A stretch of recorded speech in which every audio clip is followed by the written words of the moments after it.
اللهم صل على سيدنا ومولانا محمد صاحب التاج والمعراج والبراق والعلم دافع البلاء والوباء والقحط والمرض والألم.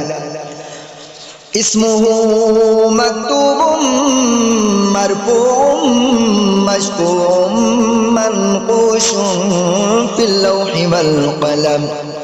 سيد العرب والعجم جسمه مقدس معطر مطهر منور في البيت والحرم.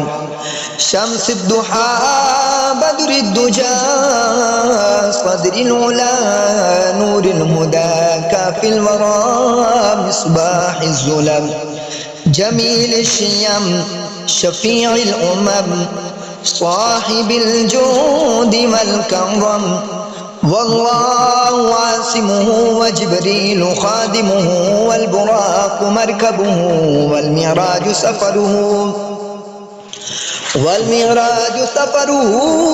وسدرة المنتهى مقامه وقاب قوسين مطلوبه والمطلوب مقصوده موجوده.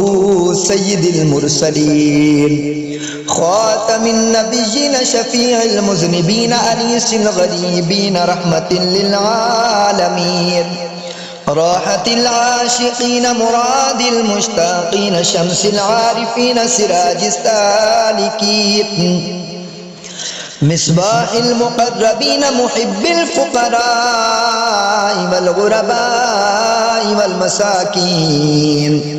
سيد الثقلين نبي الحرمين إمام القبلتين وسيلتنا في الدارين صاحب قاب قوسين محبوب رب المشرقين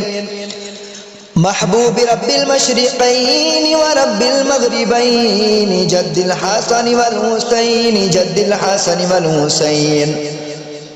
الحسن والحسين مولانا ومولى الثقلين أبي القاسم محمد بن عبد الله نور من نور الله.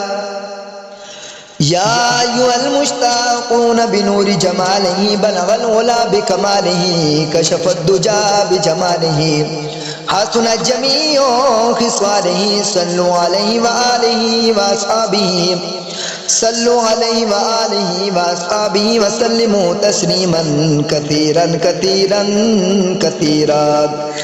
آمنت بالله صدق الله العظيم.